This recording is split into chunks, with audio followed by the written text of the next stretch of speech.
నమస్తే. అనకాపల్లి జిల్లాలోని చోడవరం అసెంబ్లీ నియోజకవర్గం వ్యవసాయాధారిత ప్రాంతం.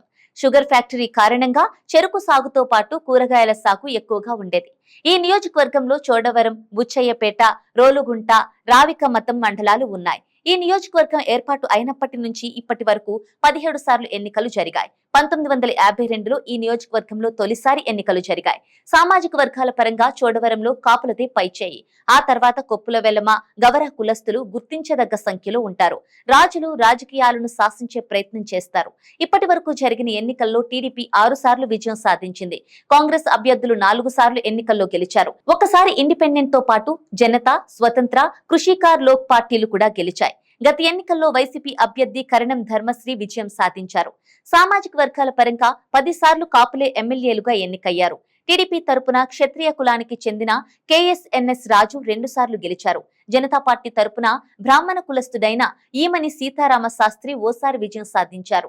కాపులదే ఈ నియోజకవర్గంలో సంఖ్యారీత్యా స్పష్టమైన ఆధిపత్యం ఉన్నప్పటికీ రాజకీయాల్లో కొప్పుల వెలమ, బీసీల సహకారంతో రాజులు కొంత చక్రం తిప్పారు.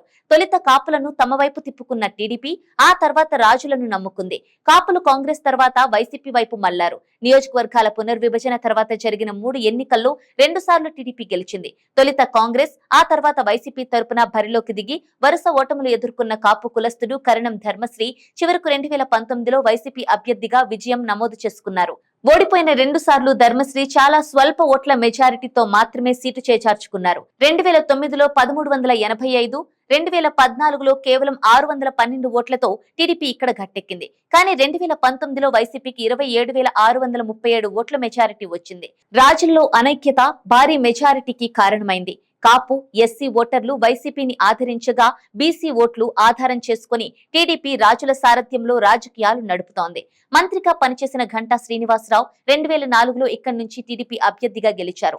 2009లో అనకాపల్లి నుంచి పోటీ చేశారు. 1999లో అనకాపల్లి నుంచి లోక్ సభకు ఎన్నికయ్యారు. వేచలపు పాలవెల్లి ఇక్కడి నుంచి 2 సార్లు గెలిచారు. ఎర్రంనాయుడు 3 సార్లు, బలిరెడ్డి సత్యారావు 2 సార్లు విజయం సాధించారు. ప్రస్తుతం ఎమ్మెల్యేగా ఉన్న కరణం ధర్మశ్రీకు ఇటీవలే ప్రభుత్వ విప్తో పాటు జిల్లా పార్టీ అధ్యక్ష బాధ్యతలు అప్పజెప్పింది వైసీపీ అధిష్టానం. కాపు సామాజిక వర్గానికి వీలైనంత ప్రాధాన్యత ఇస్తున్నామనే సంకేతాలు పంపింది వైసీపీ. అయినప్పటికీ సిట్టింగ్ ఎమ్మెల్యేకు పార్టీలో నెలకొన్న అంతర్గత విభేదాలతో బెడద ఉందనే చర్చ జరుగుతోంది. ఇదే టైంలో తెలుగుదేశం ఇక్కడ తన ఉనికిని కాపాడుకునేందుకు ప్రయత్నిస్తోంది. ప్రస్తుతం మండల స్థాయి నేత తాతయ్య బాబు పార్టీ కోఆర్డినేటర్ గా వ్యవహరిస్తున్నారు. ఆయనే తెలుగుదేశం అభ్యర్థి అవుతారనే ప్రచారం సాగుతోంది.